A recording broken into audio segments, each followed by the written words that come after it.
بسم الله الرحمن الرحيم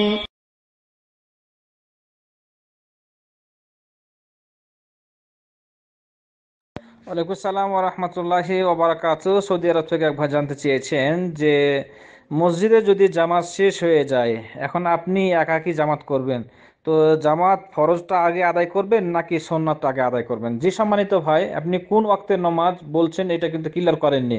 যদি জোহরের হয় তাহলে জামাত শেষ হয়ে গেছে, তাহলে আপনি সুন্নাত যেটা জোহরের আছে সেটা আগে আদায় করবেন, তারপরে ফরজ আদায় করবেন। আর দেখা যাচ্ছে যে মাগরিবে তো আগে কোনো সুন্নাত নাই, যে 2 রাকাত আছে এটা আপনার ইচ্ছা পড়লে পড়তে পারেন, না পড়লে কোনো সমস্যা নাই। সেই ক্ষেত্রে সুন্নাতে রাতে বা মাক্কাতে যেটা বলা আছে সেটা নয়, আপনি সরাসরি একামত দিয়ে মাগরিব নামাজ শুরু করে দিবেন। জামাত হয়ে গেছে, এখন আপনি একাকী আছেন, তাহলে আপনি একামত দিয়ে সরাসরি জামাত শুরু করবেন। অনুরূপভাবে এশার নামাজ সরাসরি জামাত শুরু করবেন, মানে ফরজ শুরু করবেন। এরপরে বাকি যে সুন্নাত আছে সেই সুন্নাত, ফরজের পরে সুন্নাতগুলো পরে পড়বেন। আর যদি আগে কোনো সুন্নাত থাকে, যেমন জোহরের, ফজরের আগে সুন্নাত আছে, আগে সুন্নাতটা আদায় করবেন, তারপরে ফরজটা একার মধ্যে আদায় করবেন। আল্লাহু আলাম, জাযাকাল্লাহ খাইর। আসসালামু রাহমাতুল্লাহি ওয়া বারাকাতুহু। জি আল ফুয়াদ ভাই, এটা ঠিক আছে, যেহেতু আপনি বই কিনতেছেন, প্রকাশনের বই কিনছেন, বই কেনার পর এটা আপনার, আপনি হলেন তার মালিক। এখন এটা আপনি কিভাবে বিক্রি করবেন, আপনার নিজস্ব প্যাকেট দিয়ে করবেন কি তাদের প্যাকেট দিয়ে করবেন, এটা আপনার ব্যক্তিগত ব্যাপার। যদি যদি তাদের কোনো ক্ষতি না হয় বা তাদেরকে ধোঁকায় পড়তে না হয়, বা তাদের কাছ থেকে কোনো কারচুপি হচ্ছে না, তাহলে কোনো সমস্যা নাই। এখানে আপনি যেহেতু বলছেন যে তাদের নিজস্ব একটা সিল আছে, সেটা থাকছে, তার পাশে আপনিও একটা সিল দিচ্ছেন, এটা আপনি যেহেতু একজন ব্যবসায়িক সেই হিসাবে আপনাকে টেকনিক করতেই হবে বধুপন্থায়। তো সেই হিসাবে এখানে কোনো সমস্যা নেই, এখানে কোনো সমস্যা নেই। আর তাদের প্যাকেট আপনি দিতে পারেন, না দিতে পারেন, এটা আপনার ব্যক্তিগত ব্যাপার। আপনাকে তারা প্যাকেট দেয়, আপনি যেহেতু একজন কাস্টমার, তাদের কাস্টমার, আপনি অনেকগুলো বই নিচ্ছেন, এই জন্য আপনাকে দিবে। এখন আপনি আপনার ব্যক্তিগত প্যাকেট আপনি ব্যবহার করতে পারেন আপনি ব্যবসায়িক হিসাবে। এখানে কোনো ধোঁকা বা এখানে কোনো কারচুপি বা হিংসা হবে না ইনশাআল্লাহ। জাযাকাল্লাহ খায়ের। ওয়ালাইকুম আসসালাম ওয়া রাহমাতুল্লাহি ওয়া বারাকাতুহু। সিলেট থেকে এক ভাই জানতে চেয়েছেন একটি দোয়া, যে দোয়াটি হলো, আপনি বললেন আল্লাহুম্মা আনতা খালাকতানি ওয়া আনতা তাহদিনি ওয়া আনতা তাতঈমি ওয়া তাসকিনি ওয়া আনতা তামিতানি ওয়া আনতা তাহইয়িনি। এই দোয়াটির ফজিলত কি, আর এই দোয়াটি সহি কিনা? জি সম্মানিত ভাই, এটা হাদিস। ইমাম তবারানি তার আওসাত গ্রন্থে বর্ণনা করেছেন, হাদিস নাম্বার 1028। তবারানি দিল আওসাত, আওসাত নামক গ্রন্থে ইমাম তবারানি হাদিসটি নিয়ে এসেছেন, কিন্তু হাদিসটি হলো জয়ীফ। যে হাদিসটির ব্যাপারে বলছেন, সামরা বিন জুনদুব থেকে বর্ণিত, রাসূল সাল্লাল্লাহু আলাইহি সাল্লাম বলেন, যে ব্যক্তি এই দুয়াটি সকাল এবং সন্ধ্যা পড়বে, তাহলে আল্লাহ তাআলা তাকে সব কিছুই দান করবেন যা সে চাইবে। তো এই হাদিসটি হলো জয়ীফ জিদ্দান, একেবারে জয়ীফ, দুর্বল। এই হাদিসের ভিতরে অসংখ্য বর্ণনাকারী আছে, তারা হলেন মাজহুল, অপরিচিত, এবং এটা ইমাম আলবানীও হাদিসটি জয়ীফ বলেছেন, তার জয়ীফ সিলসিলাতুল হাদিস জয়ীফা গ্রন্থের 5349 নম্বর হাদিস। তো এই হাদিসটি জয়ীফ হাদিস, সহিহ হাদিস নয়। এই জন্য এটা ফজিলত আর বর্ণনা করার প্রয়োজন নেই। এটা হাদিসটি জয়ীফ হাদিস, শুধু জয়ীফ নাই, মানে একেবারে জয়ীফ। জাযাকাল্লাহ খায়ের। ওয়ালাইকুম সালাম ওয়া রাহমাতুল্লাহি ওয়া বারাকাতুহু। দুবাই থেকে এক ভাই জানতে চেয়েছেন যে অনেক আলেম বলে থাকেন যে ইমাম আবু হানিফা ইশারের উজুতে 40 বছর নামাজ পড়েছেন, মানে এক উজুতেই 40 বছর নামাজ পড়েছেন। আবার অন্যদিকে বলা হয় যে 99 বার আল্লাহ তাআলাকে স্বপ্ন দেখেছেন। কথাটি কতটুকু সত্য? জি সম্মানিত ভাই, কথাটি সম্পূর্ণ মিথ্যা, এটা বানাওয়াট, ভুয়া কথা। এটা হলো কবর পূজারীদের কথা এবং সুফিবাদীদের কথা। ইমাম আবু হানিফার নামে এটা হলো মিথ্যা তহমাত। ইমাম আবু হানিফা একজন সহি আকীদার আলেম ছিলেন, আহলুস সুন্নাত ওয়াল জামাতের একজন আলেম ছিলেন। তার ব্যাপারে যে সমস্ত কথাগুলো বলা হয়, তিনি নিজেও বলেননি, তার নামে বানাওয়াত কথাগুলো চালিয়ে দেওয়া হচ্ছে। তো এই ধরনের কথা মিথ্যা কথা। এক উজুতে 40 বছর নবী রাসূল গণ করেছেন কিনা বা একদিন 2 দিন পার করেছেন কিনা এটা আমার জানা নাই। তো একজন মানুষ বা একজন তাবি কিভাবে এক উজু 40 বছর কাটাতে পারে? মানে একটা বিবেক দলিল তো দূরের কথা, কোরআন সুন্নাহ দলিল তো আছেই। তো এই দলিল ছাড়াও যে একটা বিবেককে একটা প্রশ্ন করলে তো এই ধরনের উত্তরগুলো পাওয়া যায়। এরপরে আল্লাহ তাআলাকে 99 বার স্বপ্ন দেখেছে, এই ধরনের কথা বানাওয়াট। নবী রাসূলরাও যে এভাবে আল্লাহ তাআলাকে স্বপ্ন দেখেছে এর কোনো প্রমাণ নাই যে আল্লাহ তাআলাকে স্বপ্ন দেখছেন। তাহলে মানে মানুষ মানুষকে মর্যাদা দিতে দিতে এমন একটা অবস্থায় হয়েছে যে মাথা থেকে আছাড় দিয়ে ফেলে দিচ্ছে, মানে সম্মান দিতে গিয়ে অপমান করে ফেলছে। এই জন্য তো রাসূল সাল্লাল্লাহু আলাইহি সাল্লাম বলছেন যে লা তাতরুনি কামা আতরাতিন নাসারা, তোমরা আমাকে সেভাবে মানে অপমান করো না, সম্মান দিও না যেভাবে নাসারারা ঈসা আলাইহিস সালামের ব্যাপারে সম্মান দিতে দিতে মানে অমর্যাদা করে ফেলেছে, অসম্মান করে ফেলেছে এবং অপমান করে ফেলেছে। তো অনুরূপভাবে এই ইমামদের ক্ষেত্রে মানুষ এমনভাবে সম্মান দিতে দিতে তাকে লাঞ্ছিত, অপদস্থ, অপমানিত করে ফেলতেছে। সুতরাং এই ধরনের কথা বানাওয়াট, এই ধরনের কথা বিশ্বাস করা যাবে না। আল্লাহ রাব্বুল আলামিন আমাদের হেফাজত করুন। জাযাকাল্লাহ খাইর। আসসালামু আলাইকুম ওয়া রাহমাতুল্লাহি ওয়া বারাকাতুহু। সম্ভবত বাহরাইন থেকে কামাল ভাই আপনি একটা প্রশ্ন করেছিলেন, কিন্তু আপনার ভয়েসটা একেবারে নিচু আওয়াজের হয়েছে, পরিষ্কার না এবং বোঝা যাচ্ছে না। একটু জোরে আওয়াজ দিয়ে যদি করেন তাহলে হয়তো প্রশ্নটা বুঝতে পারবো। আপনি প্রশ্নটা আবার করুন একটু ভয়েস দিয়ে বা একটা আওয়াজ দিয়ে। জাযাকাল্লাহ খাইর। ওয়ালাইকুম সালাম ওয়া রাহমাতুল্লাহি ওয়া বারাকাতুহু। আব্দুল আজিজ ভাই ইতালি থেকে জানতে চেয়েছেন দুটি প্রশ্ন। একটি হলো যে আপনার মা নানির বাড়ি থেকে যে সম্পত্তি পেয়েছে সেই সম্পত্তি দিয়ে হজ করতে পারবে কি না। জি সম্মানিত ভাই, এই প্রশ্নের উত্তর দিয়ে দিই যে অবশ্যই পারবে। কারণ যে সম্পত্তি ভাগ পেয়েছে নানির বাড়ি থেকে, আপনার মা পেয়েছে, সেই সম্পত্তি তার হয়ে গেল। তো তার নিজস্ব একটা সম্পত্তি, এখন এই তার সম্পত্তি সে কি করবে না করবে এটা তার ব্যাপার। তো অবশ্যই হজ হবে, কেন হজ হবে না, কারণ তার সম্পত্তি এটা। এটা যেহেতু ভাগ করে সে পেয়ে গেছে তার অংশটা, সেই হিসাবে তার এটা নিজস্ব সম্পত্তি। তো আপনার বাবা মা এই সম্পত্তি থেকে হজ করতে পারবে। যদি আপনার মা বলে যে ঠিক আছে আমার সম্পত্তি দিয়ে আমার স্বামীকে হজ করাবো, তাতে কোনো সমস্যা নেই, হজ করতে পারবে। আর দ্বিতীয় প্রশ্ন হলো ছিল যে এই যে ফসল, জমিতে ফসল হয়, ধান, গম, বারো ইত্যাদি, এগুলো যে এই আসমানের পানি দিয়ে যেটা হয়, বৃষ্টির পানিতে যেটা হয়, সেটা ভাগ হলো একটা, সেটা হলো 20 মণে, 20 মণে 1 মণ দিতে হবে।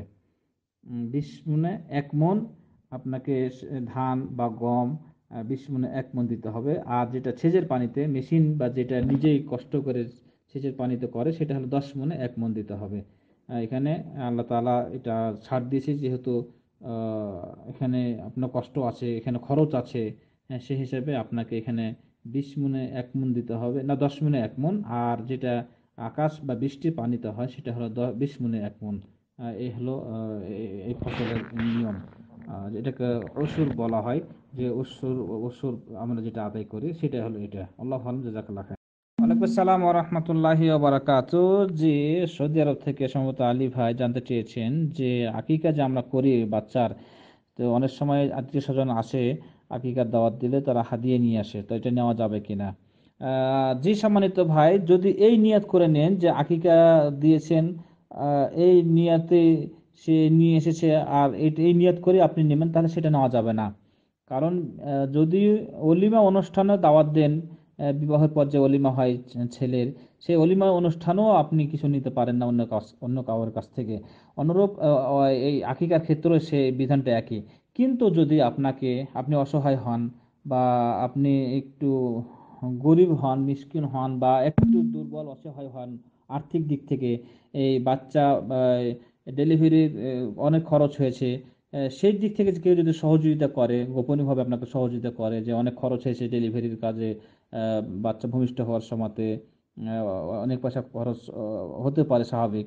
তো এই জন্য যদি আপনাকে দেয় গোপনীয়ভাবে, সেই হিসাবে আপনি নিতে পারেন, যে হয়তো বা অন্য সময় আসেনি, আকিকার দাওয়াত দিয়েছেন, সেই দাওয়াতে আসলো আর সেই উদ্দেশ্য করে দিল, আর সেই উদ্দেশ্য করে আপনি নিলেন, তাতে কোনো সমস্যা নেই। কিন্তু আকিকা উপলক্ষে এটা নেওয়া যাবে না। আর এমনি খরচ উপলক্ষে যদি কেউ দেয় হাদিয়া, অনেক খরচ হয়েছে সেই হিসাবে যদি আপনাকে সহযোগিতা করেছে বা করে, সেক্ষেত্রে আলাদা, সেটা নিতে পারেন। আল্লাহু আ'লাম। জাযাকাল্লাহ খাইর। ওয়ালাইকুম সালাম ওয়া রাহমাতুল্লাহি ওয়া বারাকাতুহু। সৌদি আরব থেকে এক ভাই জানতে চেয়েছেন যে পীরকে বা হুজুরকে কেন কেবলা বলা হয়।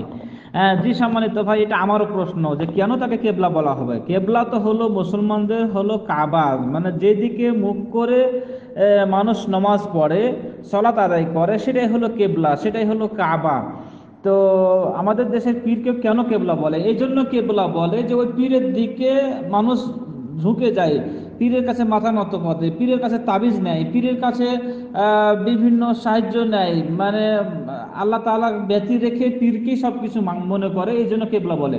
যেমন আমরা কাবার দিকে নামাজ পড়ি, আর ওরা ওই পীরের দিকে তাদের মনটা ঝুঁকে দেয়, পীরের দিকেই ধাবিত হয়, পীরকে সবকিছু মনে করে, এই জন্য কেবলা বলে। এটা শয়তানি। সুতরাং পীরকে কেন বা কোনো মানুষকে কেন কেবলা বলবে? কেবলা তো আমাদের মুসলমানদের কেবলা হলো কাবা। সুতরাং এই ধরনের যারা বলে তারা শয়তানি, বদমাইশি, এই ধরনের পীর পূজা যারা করে, কবর পূজা যারা করে, তারাই করে থাকে। অতএব তারা কি জন্য উদ্দেশ্যে বলে সেটা তারা ভালো জানে, আমরা এটাই মনে করি।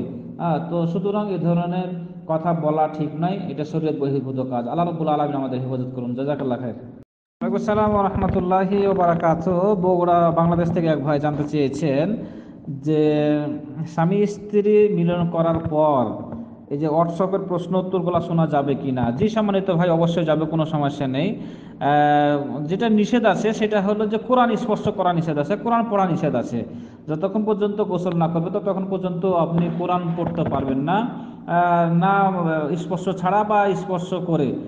কিন্তু বাকি আপনি এগুলো শুনতে পারবেন, কোনো সমস্যা নেই, কোনো সমস্যা নেই। বাকি এমনি দোয়াগুলো যেগুলো আছে সেগুলো পড়তে পারবেন, সকাল সন্ধ্যা দোয়াগুলো পড়তে পারবেন, কিন্তু কোরআন পড়তে পারবেন না। তো যাই হোক, এগুলো শুনতে পারবেন, কোনো সমস্যা নেই, কোনো সমস্যা নেই, আপনি এগুলো শুনতে পারবেন। জাযাকাল্লাহ খাইর। ওয়ালাইকুম আসসালাম ওয়া রাহমাতুল্লাহি ওয়া বারাকাতুহু। দুবাই থেকে এক ভাই জানতে চেয়েছেন যে স্ত্রী মরার পরে স্বামী গোসল দিতে পারবে কিনা? জি সম্মানিত ভাই, অবশ্যই পারবে, তাতে কোনো বাধা নেই। এই মর্মে হাদিস আছে, রাসূল সাল্লাল্লাহু আলাইহি ওয়াসাল্লাম আয়েশাকে বলছেন যে হে আয়েশা, তুমি যদি আমার আগে মৃত্যুবরণ করো তাহলে আমি তোমার গোসল দিব, কাফন দিব, তোমাকে দাফন করব আমি। তো যাই হোক, রাসূল সাল্লাল্লাহু আলাইহি ওয়াসাল্লাম আগে মারা গেছেন। তো এই হাদিস থেকে বোঝা যায় যে স্বামী তার স্ত্রীকে গোসল দিতে পারবে, কাফন পরাতে পারবে, দাফন করতে পারবে, কোনো সমস্যা নেই। আমাদের দেশে যেটা কুপ্রথা আছে যে স্ত্রী মারা গেলে স্বামীকে দেখতেও দেয় না, গোসল দেওয়া তো দূরের কথা, আর দেখতেই দিবে না। মানে আমাদের দেশের কি মাঝহাবি ভাইয়েরা অথবা আমাদের দেশের কি কট্টরপন্থী ভাইয়েরা এমনভাবে কঠোর করে দিনকে, এমনভাবে শক্তিশালী করে, এমনভাবে শক্ত করে দিনকে ধরে রাখে, মনে হচ্ছে তাদের হাতের মুঠোয় দিন, যে তারা যাই ইচ্ছা তাই করবে। তো এই ধরনের কুসংস্কার, এটা ঠিক নয়, এটা বর্জন করতে হবে। স্ত্রী মারা গেছে, স্বামী দেখবে, তার জন্য দোয়া করবে, গোসল করাতে পারবে, দাফন করতে পারবে, কোনো সমস্যা নেই। তো কোনো সমস্যা নেই, সে গোসল দিতে পারবে। তবে মহিলা যদি তার থাকে, তার মেয়ে আছে বা তার মা আছে অথবা তার আর কেউ আত্মীয় স্বজন আছে, তাহলে সেও দিতে পারবে, কোনো সমস্যা নেই। আর স্বামী যদি চায় তো স্বামীও দিতে পারবে। আল্লাহু আলাম। জাযাকাল্লাহ। ওয়ালাইকুম আসসালাম ওয়া রাহমাতুল্লাহি ওয়া বারাকাতুহু। মিজান ভাই রিয়াদ থেকে জানতে চেয়েছেন যে 4 রাকাত অথবা 3 রাকাত বিশিষ্ট নামাজে যদি সন্দেহ হয় শেষ রাকাতে যে আমি 4 পড়লাম নাকি 3 পড়লাম, তো সবসময় কমটা ধরতে হবে। এই ধরনের সন্দেহ হলে কমটা ধরবেন, কমটা ধরে বাকিটা পূর্ণ করবেন এবং সহযোগিতা দিবেন। সহযোগিতা 3টা কারণে দিতে হয়, তার মধ্যে একটা হলো শাক, যদি সন্দেহ জেগে যায়। যদিও আপনার 4-এ 5 হয়ে গেছে অথবা 3-এ 4 হয়ে গেছে, তারপরও সমস্যা নাই, আপনার সন্দেহ হয়ে গেছে, এই জন্য আপনি কনফার্ম না, এই কারণে আপনি কি করবেন, সহযোগিতা দিবেন সালাম ফিরার আগে, অর্থাৎ তাশাহুদ পড়লেন, দুরূদ পড়লেন, দোয়া মাসুরা পড়লেন, সালাম ফিরে আগ মুহূর্তে 2টা সহযোগিতা দিবেন, এরপরে ডানে বামে সালাম ফিরবেন। আল্লাহু আলাম। জাযাকাল্লাহ খাইর। ওয়ালাইকুম আসসালাম ওয়া রাহমাতুল্লাহি ওয়া বারাকাতুহু। জি, সাউথ আফ্রিকা থেকে সবুজ ভাই জানতে চেয়েছেন যে মিউজিক, আমরা অনেক সময়তে মিউজিক শুনি যেটাতে ইসলামী সঙ্গীত পরিবেশন করা হয়, সেখানে মিউজিক দেওয়া হয়, তো আসলে শরীয়তে এটা কি বলে? জি না সম্মানিত ভাই, এটা হারাম, এটা শোনা যাবে না। ইসলাম নাম দিয়ে আজকে ধর্ম ব্যবসায়ীরা যেমন ব্যবসা করতেছে, অনুরূপভাবে ওই শিল্পীরা ইসলামী সঙ্গীত দিয়ে ওই তাদের ব্যবসা করতেছে, ইসলাম নাম দিয়ে মিউজিক দিয়ে মানুষকে মুগ্ধ করতেছে। অনেক আলেমা ওলামা গুণ বলছেন, সালফে সালেহিনের গুণের, যে ইসলামী সঙ্গীত নামে যে সমস্ত সঙ্গীত পরিবেশন করা হয় সেগুলো শোনা যাবে না, কারণ মানুষকে কোরআন থেকে দূরে সরিয়ে দেয়। তবে কবিতা যেগুলা, ইসলামী কবিতা যেগুলা শরীয়ত সম্মত, যেগুলা আল্লাহ রাব্বুল আলামিনের প্রশংসা করা হয়, বা ইসলামকে নিয়ে যেগুলো কবিতা রচনা করা হয়েছে, সেগুলা জায়েজ আছে, সেগুলো পরিবেশন করতে পারে, শুনতে পারে। যেমন রাসূল সাল্লাল্লাহু আলাইহি সাল্লামের যুগে হাসান বিন সাবিত ছিলেন শায়ের, কবি ছিলেন, তিনি খুব সুন্দর করে কবিতা আবৃত্তি করতেন, তো রাসূল সাল্লাল্লাহু আলাইহি ওয়াসাল্লাম তার প্রশংসা করেছেন। সেই হিসাবে কিন্তু ইসলামের সঙ্গীত আর সেই সাথে মিউজিক, এই মিউজিক তো চলবে না, হারাম। যেটা শরীয়তের বিধানে জায়েজ আছে সেটা হলো দুফ, অর্থাৎ এক মুখা তবলা বা ঢোল, এক মুখে যেটা চামড়া লাগানো থাকে বা এক মুখে একদিক খোলা একদিকে লাগানো থাকে, সেটা জায়েজ বলেছেন। কিন্তু এই যে মিউজিক, এই সিস্টেমের মিউজিক দেওয়া যাবে না। এটা তো ইসলামের সঙ্গীতকে নাম দিয়ে আল্লাহ এবং রাসূলকে অপমান করা হচ্ছে এই মিউজিক দিয়ে। সুতরাং এই সকল প্রকার এই মিউজিক বা যৌথ সঙ্গীত এটাও অনেকে হারাম বলতেছেন, যদিও ইসলামী হয়। তাই যদি একাকী বলেন সেটাকে মিউজিক ছাড়া সুন্দর হামদ অথবা শিরক বেদাত মুক্ত, সেটা শুনতে পারেন, কিন্তু মিউজিক দিয়ে নয়। আল্লাহ রাব্বুল আলামিন আমাদের হেফাজত করুক সকল প্রকার পাপ থেকে বেঁচে থাকা। জাযাকাল্লাহ খায়ের। ওয়ালাইকুম আসসালাম ওয়া রাহমাতুল্লাহি ওয়া বারাকাতুহু। জি, আব্দুল হারুন ভাই বাংলাদেশ থেকে জানতে চেয়েছেন যে সূরা হাসরের প্রথমে যে সূরা আউযুবিল্লাহি মিনাশ শাইতানির রাজিম তিনবার বলি, এটা কেন বলি? জি সম্মানিত ভাই, আমারও প্রশ্ন আপনার কাছে, যেটা কেন বলেন? আমি তো নিজেও জানি না যে এটা কেন বলা হয়। আর সূরা হাসর যে ফজর সময় পড়া হয়, শেষের আয়াত তিনটা, এইবার মর্মে যে কোনো সহিহ হাদিস আছে বলে আমার জানা নেই। যে সমস্ত হাদিসগুলো আছে সূরা হাসরের ফজিলত সম্পর্কে বলা আছে, সম্পূর্ণ জয়ীফ হাদিস। সুতরাং তিনবারও পূর্ণ পড়বেন, যে কোনো সূরা পড়বেন, আয়াত পড়বেন, আর প্রথমে একবার শুধু আউযুবিল্লাহ বলবেন, তারপর বিসমিল্লাহ বলবেন। কিন্তু তিনবার কেন পড়বেন? কোনো হাদিস আছে বলে আমার জানা নেই। এটা ভুয়া। আল্লাহু আলাম। জাযাকাল্লাহ খায়ের। ওয়ালাইকুম আসসালাম ওয়া রাহমাতুল্লাহি ওয়া বারাকাতুহু। জি, রাজীব ভাই সিঙ্গাপুর থেকে দিতে পারবে কিনা? জি না, সম্পূর্ণ হারাম, এটা পারবে না। মুসলমান মেয়ে যদি হয় আর সে যদি দাবি করে আমি একজন মুসলমানের মেয়ে, তাহলে সে কোশ্চিন কালো কপালে টিপ দিতে পারে না, এটা সম্পূর্ণ হারাম। এটা হিন্দুয়ানি একটা প্রথা। হিন্দুয়ানির কিছু কিছু প্রথা আছে, যেটাকে একটা আছে রাক্ষসী বিবাহ বলা হয়, যে কোনো মেয়েকে কোনো পুরুষের পছন্দ হয়েছে, সে যেভাবে হোক জোর করে একটা কপালে টিপ দিয়ে দিবে, তাহলে তার সাথে বিবাহ হয়ে গেল তাদের ধর্ম অনুযায়ী। এটাকে রাক্ষসী বিবাহ বলে। তো এটা হিন্দুয়ানি প্রথা, এই প্রথা এসেছে হিন্দুদের কাছ থেকে, কপালে টিপ দেওয়া। যে কপালে আপনি আল্লাহ তাআলাকে সিজদা করবেন, সেই কপালে টিপ কিভাবে দিতে পারেন? সুতরাং মেয়েদের কপালে টিপ দেওয়া হারাম, এটা কোশ্চিন কালো একজন মেয়ে মুসলমান মেয়ে হিসাবে দিতে পারে না, জায়েজ নয়। জাযাকাল্লাহ খাইর। আসসালামু রাহমাতুল্লাহি ওয়া বারাকাতুহু। সৌদি আরব থেকে এক ভাই জানতে চেয়েছেন যে আপনাদের মসজিদে প্রতি জুমাতে মিলাদ পড়ানো হয়, কেউ পরীক্ষা দিবে, কেউ অসুস্থ, এই সব মিলিয়ে দেখা যায় যে অনেকে জিলাপি মিষ্টি নিয়ে আসে আর সে মিলাদ পড়ানো হয়, আসলে এটা করা যাবে কিনা? জি না ভাই, এটা সম্পূর্ণ হারাম। শুধু নিষেধ না, মানে কঠিনভাবে নিষেধ, এটা সম্পূর্ণ শরীয়ত বিরোধী, এটা বেদাতীদের কাজ। ওই সমস্ত হুজুর যারা পেট পূজারী, যারা পেটের পূজা করে, যারা ব্যবসা ধর্ম নিয়ে ব্যবসা করে, তারা এই ধরনের কাজ করে থাকে। আর এই মিলাদ নামে একটা কুসংস্কার, একটা বেদাত চালু করে দিয়েছে। এই মিলাদ পড়ে পাস করে নিবে, এটা হতে পারে না। এই মিলাদ পড়ে যে একজন ব্যক্তি সুস্থ হয়ে যাবে, না, হতে পারে না। সুস্থর জন্য দোয়া আছে, ঝাড়ফুঁক আছে, চিকিৎসা আছে। তাই বলে এই বেদাত পদ্ধতিতে মিলাদ পড়ে আপনি সুস্থ হয়ে যাবেন বা পরীক্ষা পাস করে নেবেন, না, এটা হতে পারে না, কোশ্চিন কালো না। এটা সাধারণ মানুষকে এটা ভুলিয়ে দেওয়া হয়েছে, মূর্খদেরকে ভুলিয়ে দেওয়া হয়েছে। আর আমাদের দেশের কিছু স্বার্থপরী হুজুরারা এটা ব্যবসা করতেছে। সুতরাং এটা হারাম, এটা করা যাবে না। আল্লাহ রাব্বুল আলামিন আমাদের এই সমস্ত কর্মকাণ্ড থেকে হেফাজত করবে। জাযাকাল্লাহ খায়ের। ওয়ালাইকুম আসসালাম ওয়া রাহমাতুল্লাহি ওয়া বারাকাতুহু। মালয়েশিয়া থেকে হেলাল ভাই জানতে চেয়েছিলেন যে রাসূল সাল্লাল্লাহু আলাইহি সাল্লামের কবরের ওপরে কোনো গম্বুজ আছে কিনা। যা আমাদের দেশের বেদাতীরা হযরত শাহজালাল মাজারের গম্বুজ আছে, এটাকে সাদৃশ্য মনে করে থাকে এবং সেজন্য তারা এটা তৈরি করেছে। তো রাসূল সাল্লাল্লাহু আলাইহি সাল্লামের কবর ওপর কোনো গম্বুজ আছে কিনা? জি সম্মানিত ভাই, গম্বুজ আছে, কিন্তু এই গম্বুজটা কে দিল, কোথা থেকে আসলে, সেই ইতিহাসটা জানা দরকার। আসলে এই গম্বুজটাও বেদাতীরা তৈরি করেছে। যে সময়তে তুর্কিরা সৌদি আরব শাসন করেছিল, 600 বছর প্রায় তারা শাসন করেছে। আর সেই সময়তে বেদাতীদের এই সহযোগিতায় আমাদের দেশে যেমন বেদাতীরা হুজুর আছে, আর সেই বেদাতী হুজুরদের সাথে সরকারের সম্পর্ক আছে। তো অনুরূপভাবে সেই সময়তে বেদাতীদের সাথে সম্পর্ক ছিল সরকারের, সরকার এটা বেদাতীদের পরামর্শে সেই সময়তে রাসূলের কবরের ওপর গম্বুজ তৈরি করেছে। এটা কোনো সহিহ হাদিসের বা সহিহ আকীদার আলেম করেননি, কোনো সালফে সালেহিন করেননি। এটা পরবর্তীতে বেদাতীরাই রাসূলের কবরের উপরে গম্বুজ তৈরি করেছে। এর জন্য যে কোনো কবরে গম্বুজ তৈরি করতে হবে, এটা জায়েজ নয়। হযরত শাহজালাল মাজারের যে গম্বুজ তৈরি, এটাকে হযরত শাহজালাল বলে গেছেন যে আমার কবরে মাজার তৈরি করো, কবরে গম্বুজ তৈরি করো। এটা তো আসলে আমাদের দেশের স্বার্থপরীরা, তারা হলো এটা করে থাকে ইনকামের জন্য, ব্যবসার জন্য। সুতরাং কে শাহজালাল তিনিও বলে যাননি, আর রাসূল সাল্লাল্লাহু আলাইহি সাল্লামের এটা তো কোনো প্রশ্নই আসে না। সুতরাং এই উভয়টাই বেদাতীদের কাজ, বেদাতীরা এই ধরনের করে থাকে, এটা জায়েজ নয়। যা এখন এটা ভাঙতে পারতেছে না, এটা রাজনৈতিক ব্যাপার হয়ে গেছে।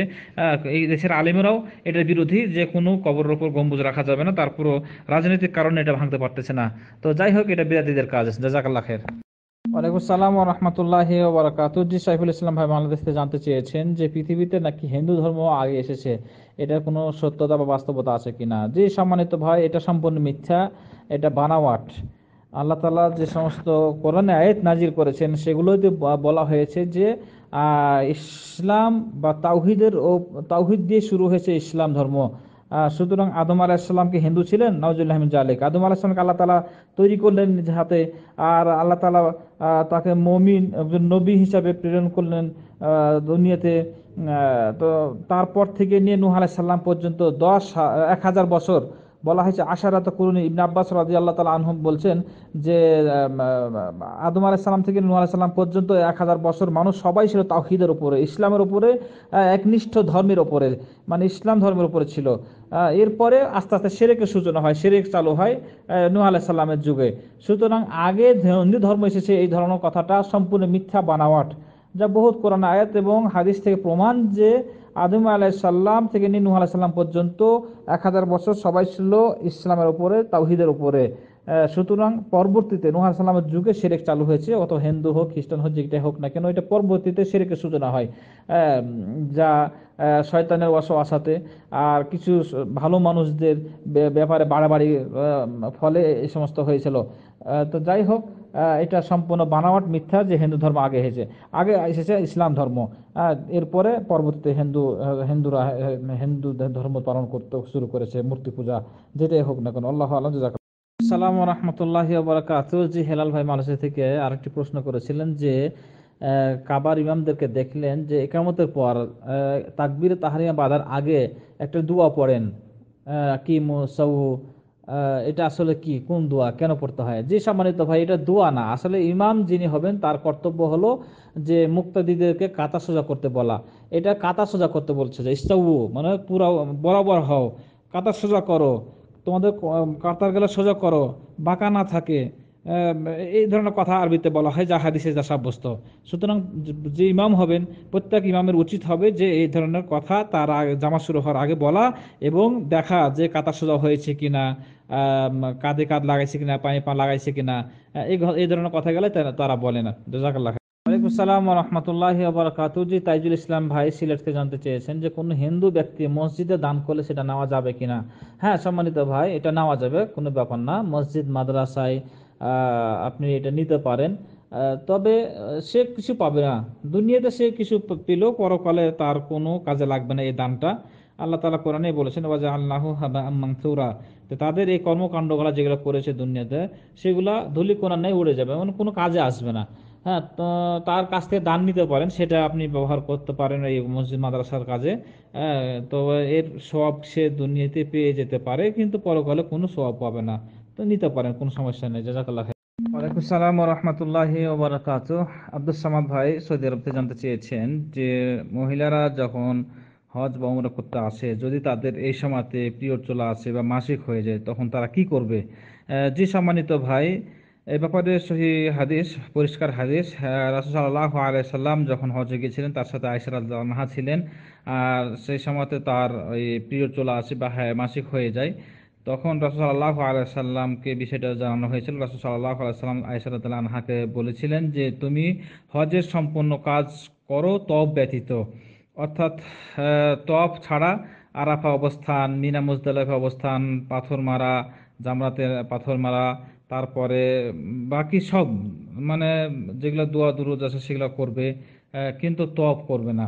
তওয়াফ ব্যতীত সকল কিছু করবে যখন পিরিয়ড ভালো হবে বা যখন মাসিক ভালো থেকে সুস্থ হবে, ভালো হয়ে যাবে, তখন তওয়াফটা করবে, যেটা হজের তওয়াফ বা উমরার তওয়াফ, এটা পরবর্তীতে আদায় করবে। যে কারণে আজকে এই যে আয়েশা মসজিদ থেকে মানুষ করে থাকে, এটা ঠিক নয়, পুরুষরা করে থাকে। এই এটা বিধান সেই সময় আয়েশা রাদিয়াল্লাহু আনহার পিরিয়ড হয়েছিল, সেই কারণে তিনি প্রথমে তওয়াফ করতে পারেননি। এই কারণে হজের পরে তিনি এটা সম্পন্ন করেছেন। এই মানে হুদুদে হারামের সীমানা থেকে বেরিয়ে গিয়ে তানঈম জায়গাটার নাম ছিল, সেই তানঈম থেকে নতুন করে ইহরাম বেঁধে এসে তওয়াফ করেছিলেন। এই কারণে এটা তিনি পরে আদায় করেছিলেন।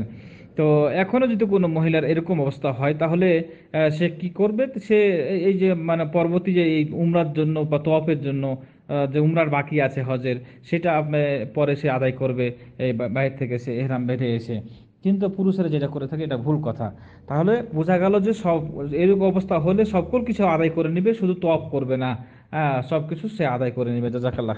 ওয়ালাইকুম সালাম ওয়া রাহমাতুল্লাহি ওয়া বারাকাতুহু। জি, এক ভাই জানতে চেয়েছেন যে যখন ইকামত দেওয়া হয়, ইকামতের শেষে লা ইলাহা ইল্লাল্লাহ মুয়াজ্জিন যখন বা যিনি ইকামত দেন যখন তিনি বলেন, তখন মুক্তাদিগণ শেষে মানে তার লা ইলাহা ইল্লাল্লাহ বলার সাথে সাথেই বলে লা ইলাহা ইল্লাল্লাহ, অর্থাৎ হাক্কান লা ইলাহা ইল্লাল্লাহ মুহাম্মাদুর রাসূলুল্লাহ, এভাবে বলে থাকে। আসলে এটা বলা যায় কিনা? জি না, এটা এভাবে বলা যাবে না। হাদিস বলছে যে মুয়াজ্জিন যা বলবে তোমাদেরকে তাই বলতে হবে, আযানে হোক ইকামতে হোক, শুধুমাত্র হাইয়া আলাস সালাহ হাইয়া আলাল ফালাহ জায়গা ব্যতীত। অর্থাৎ হাইয়া আলাস সালাহ হাইয়া আলাল ফালাহ এর জায়গাতে এখানে বলতে হবে লা হাওলা ওয়ালা কুওয়াতা ইল্লা বিল্লাহ। আর বাকি মুয়াজ্জিন যা বলবে তাই আপনাকে বলতে হবে। তো ইকামতের ক্ষেত্র সে সর্বশেষ বাক্য কি? লা ইলাহা ইল্লাল্লাহ। সুতরাং শুধু লা ইলাহা ইল্লাল্লাহ বলবেন, হাক্কানও বলার প্রয়োজন নাই, হাক্কান বলার কোনো হাদিস নাই, এবং লা ইলাহা ইল্লাল্লাহ মুহাম্মাদুর রাসূলুল্লাহ পুরোটা বলতে হবে, এটারও কোনো দলিল নাই। সুতরাং মুয়াজ্জিন যা বলবে সেটাই বলতে বলেছেন, তাই শুধু লা ইলাহা ইল্লাল্লাহ বলবেন। আর অনেকে আছে দেখা যায় যে লা ইলাহা ইল্লাল্লাহ সর্বশেষ বাক্যর আগে যে শব্দগুলো আছে সেগুলোর কোনো উত্তর দিচ্ছে না, শুধুমাত্র শেষেরটা দিচ্ছে। এটাও ঠিক না। মানে প্রথম থেকে আপনাকে জবাব দিয়ে আসতে হবে, আর সর্বশেষে শুধু লা ইলাহা ইল্লাল্লাহ বলবেন। মুয়াজ্জিন যা বলবে আপনিও তাই বলবেন, এর অতিরিক্ত বলা ঠিক নয়। জাযাকাল্লাহ খায়ের। ওয়ালাইকুম সালাম ওয়া রাহমাতুল্লাহি ওয়া বারাকাতুহু। জি, সৌরভ ভাই জানতে চেয়েছেন যে তাহিয়াতুল মসজিদ কি শুধু জুমা মসজিদে পড়তে হবে, নাকি ছোট ছোট যে মসজিদ বা বাঁচা জাতীয় সিস্টেমের যে ছোট মসজিদ করে বা করা হয়েছে সে সমস্ত মসজিদেও প্রবেশ করলে যদি বসি, তাহলে সেখানে কি তাহিয়াতুল মসজিদ পড়তে হবে, নাকি বড় মসজিদেই পড়তে হবে? জি সম্মানিত ভাই, যদি সেটা মসজিদ হয় আর সেখানে 5 ওয়াক্ত নামাজ হয়, তাহলে সেটা মসজিদ। মসজিদ হলো সিজদা করার জায়গা, যেখানে সিজদা করা হয় আল্লাহ তাআলাকে, সেটাই হলো মসজিদ।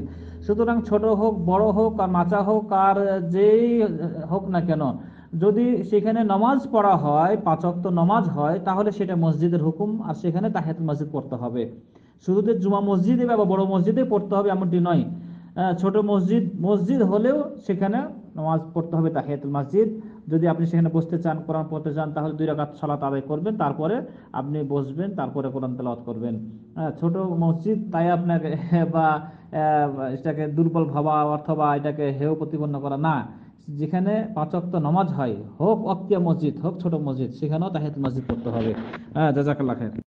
আসসালাম ওয়া রাহমাতুল্লাহি ওয়া বারাকাতুহু। দুবাই শারজা থেকে সাইফুল্লাহ ভাই জানতে চেয়েছেন যে বাচ্চা ভূমিষ্ঠ হওয়ার পর যে কানে আজান দেওয়া হয় বা অথবা ইকামত দেওয়া হয়, এই মর্মে কোনো সহিহ হাদিস আছে কিনা? জি সম্মানিত ভাই, এই মর্মে যে হাদিসটি আছে, হাদিসটি জয়ীফ হাদিস। ইমাম আলবানী হাদিসটি প্রথমে হাসান বলেছিলেন, কিন্তু পরে ওনার এই মত থেকে ফিরে গিয়ে হাদিসটি জয়ীফ বলেছেন। ইমাম তিরমিজি হাদিসটি হাসান বলেছেন যে রাসূল সাল্লাল্লাহু আলাইহি ওয়াসাল্লাম হাসানের কানে আজান দিয়েছিলেন। যখন হাসান রাদিয়াল্লাহু তাআলা আনহু ভূমিষ্ঠ হলেন, তখন রাসূল সাল্লাল্লাহু আলাইহি ওয়াসাল্লাম তার কানে আজান দিয়েছিলেন। এই মর্মে যে হাদিসটি তিরমিজিতে এসেছে, ইমাম তিরমিজি হাসান বলছেন, কিন্তু অন্যান্য ইমামগণ এটাকে জয়ীফ বলছেন। ইমাম আলবানী, ইবনে উসাইমিন, আরো বহুত আলেমগণ এটা জয়ীফ বলছেন, যে এটা জয়ীফ হাদিস। তো অনেকে বলছে যে যদি আজান দেয় এই হাদিসকে কেন্দ্র করে, তাহলে আজান দিতে পারে, কিন্তু এটা দলিল হিসেবে গ্রহণ করা যাবে না যে এটা হাদিসে আছে। আর ইকামতের বিষয়ে যে হাদিসটি, এটা একেবারে দুর্বল, এটা গ্রহণযোগ্য নয়। শুধু আজানের ক্ষেত্রে কথাটা বলা হয়েছে যে আজান আন্নান নবী সাল্লাল্লাহু আলাইহি ওয়াসাল্লাম আযানা ফি উযুনিল হাসান রাদিয়াল্লাহু আনহু কানে আজান দিয়েছেন। তো এইটা জয়ীফ হাদিস, সহিহ হাদিস না। গ্রহণযোগ্য হাদিস কি না আমার জানা নেই, তবে অনেকে জয়ীফ বলতেছেন। এই মর্মে কোনো সহিহ হাদিস আছে বলে আমার জানা নাই যে আজান এবং ইকামত দিতে হবে বাচ্চা ভূমিষ্ঠ হলে। আল্লাহু আলাম। তবে কেউ যদি দেয়, শুধু আজান দিলে পাশে আজান দিবে, শুধুমাত্র আজান দিবে হালকা আওয়াজে। অনেকে বলছে যে এটা প্রথমে কালেমা শাহাদাত অর্থাৎ আল্লাহ তাআলার যে তাওহীদি বাণী সেটা তার কারণে মানে ঢুকিয়ে দেওয়া হলো। এই মর্মে যদি কেউ পাশে আজান দেয় তাহলে দিতে পারে। তো হাদিস যেগুলো আছে সবগুলো জয়ীফ হাদিস। আল্লাহু আলাম। জাযাকাল্লাহ। আসসালামু আলাইকুম ওয়া রাহমাতুল্লাহি ওয়া বারাকাতুহু। জি, দুবাই থেকে একবার জানতে চেয়েছেন যে ব্যাংকে যে টাকা রাখা হয় সে ব্যাংক থেকে অতিরিক্ত যে টাকাটা দেয় এটা কি সুদ হবে? আর যদি সুদ হয় তাহলে সে টাকা কি করতে পারি? জি সম্মানিত ভাই, অতিরিক্ত যে টাকা দেওয়া হয় ব্যাংক থেকে সে টাকাটা সুদ। এর আগে আমাদের আলোচনা আছে যে লাভ্যাংশ যেটা দিবে আপনার মূল টাকার থেকে অতিরিক্ত টাকা দিবে সেটা সুদ, অবশ্যই হারাম, এটা নেওয়া যাবে না। আর ইসলামী ব্যাংকের বিষয়েও যেটা বলবো, যেখানে আমার জানা মতে যে দুইটা পদ্ধতি আছে। একটা হলো ডিবিএস লাভ্যাংশ, একটা ডিবিএস লাভ্যাংশ ছাড়া। আপনি টাকা জমা রাখতে পারেন, কোনো সমস্যা নেই, আপনি লাভ নেবেন না, আপনি টাকা জমা রাখেন। না যদি জমা রাখতে না চান তাহলে আপনি ব্যবসাতে কাজে লাগান। আপনি এটাও যদি না চান যে টাকা খামাখা ফেলে রাখবো ব্যাংকে, টাকাটা কোনো ফায়দা হচ্ছে না, তাহলে আপনি ব্যবসার কাজে লাগান। ব্যাংকে রাখবেন কেন? কোনো ইনভেস্ট করেন, ব্যবসাতে কাজে লাগান, কাউকে দেন ব্যবসার জন্য শর্ত সাপেক্ষে। সুতরাং অনেক পথ আছে, হালাল উপার্জন করার অনেক পথ আছে। সুতরাং আমরা হারামে যাব না, হালালটাই উপার্জন করার চেষ্টা করব। তাই ডাচ বাংলা হোক, ইসলামী ব্যাংক হোক, আর যে ব্যাংক হোক না কেন, যদি লাভ্যাংশ আপনাকে দেয় সেটা সুদ, এটা নেওয়া যাবে না, এটা হারাম। আল্লাহ রাব্বুল আলামিন আমাদের সবাইকে সুদ বা সকল প্রকার হারাম থেকে বেঁচে থাকা তৌফিক দান করুন। আপনি এমন একটা কাজ করতে পারেন যে ব্যাংকে রাখলেন কিন্তু সুদ নিলেন না বা লাভ্যাংশ নিলেন না, ডিপিএস এর পদ্ধতি আছে, সেটা আপনি গ্রহণ করতে পারেন। অথবা আপনার টাকা ব্যবসাতে কাজে লাগাতে পারেন, হালাল ব্যবসা। আল্লাহ রাব্বুল আলামিন আমাদের সবাইকে তৌফিক দান করুন। জাযাকাল্লাহ খাইর। ওয়ালাইকুম আসসালাম ওয়া রাহমাতুল্লাহি ওয়া বারাকাতুহু। হেলাল ভাই মালয়েশিয়া থেকে জানতে চেয়েছিলেন যে যারা আমাদের মাঝ থেকে চলে গেছে, দুনিয়া ছেড়ে চলে গেছে, পিতা মাতা আত্মীয় স্বজন অথবা যারা জীবিত আছে, তাদের জন্য কিভাবে দোয়া করতে পারি? জি সম্মানিত ভাই, তাদের জন্য দোয়া করবেন, আল্লাহুম্মা গফির লিল মুসলিমিনা ওয়াল মুসলিমাত ওয়াল মুমিনিনা ওয়াল মুমিনাত লা আহইয়াই মিনহুম ওয়াল আমওয়াত। হে আল্লাহ, তুমি আমাদের জীবিত মৃত্যু সকল মুমিন মুমিনাদেরকে তুমি ক্ষমা করো। এভাবে দোয়া করতে হবে। আর খাস দোয়া পিতা মাতার জন্য, রব্বির হামহুমা কামা রাব্বায়ানি সাগীরা। মৃত্যু হোক অথবা জীবিত হোক, জীবিত থাকলেও তাদের জন্য এই দোয়া করা যায় যে রব্বির হামহুমা কামা রাব্বায়ানি সাগীরা। অথবা মৃত্যুবরণ যদি করে থাকে তাদের জন্য এই দোয়া করা যায় যে রব্বির হামহুমা কামা রাব্বায়ানি সাগীরা। আর আত্মীয় স্বজন তাদের জন্য এই দোয়া, আল্লাহুম্মা গফির লিল মুসলিমিনা ওয়াল মুসলিমাত, এই দোয়াটা যেটা বললাম। আরও দোয়া আমভাবে দোয়া করবেন, হে আল্লাহ, বাংলাতে বলবেন, হে আল্লাহ, আমাদের পিতামাতা যারা জীবিত আছে, আত্মীয় স্বজন যারা জীবিত আছে, তাদেরকে সুস্থ রাখো, ইমানের ওপর রাখো, ভালো রাখো, সালাত আদায় করার তৌফিক দাও সুস্থ শরীরে। আর যারা মৃত্যুবরণ করেছে তাদেরকে তুমি ক্ষমা করো। মৃত্যু ব্যক্তিদের জন্য আপনার করণীয় হলো দোয়া করা, দান খায়রাত করা, সদকা করা। এটাই হলো আপনার কাজ। তো এখন দোয়া করবেন বেশি বেশি যে আল্লাহ তাদেরকে ক্ষমা করো। যে ভাষাতে পারেন আপনি ক্ষমা করো আল্লাহ। মানে আপনি যে ভাষাতে বলতে পারেন, যে বাংলাতে বলেন, আরবিতে বলেন, যে হে আল্লাহ তুমি তাদেরকে ক্ষমা করো, তাদেরকে মাফ করো, তাদেরকে জান্নাত দাও। এভাবে আপনি তাদের জন্য দোয়া করবেন। হ্যাঁ, আর আরবিতে পারলে তো করবেনই, যেগুলো বললাম। আরও দোয়া আছে কিছু, সে দোয়া, সেই সমস্ত দোয়া সাধারণ মানুষ সকলের জন্য করা যায় আর কি। জাযাকাল্লাহ খাইর।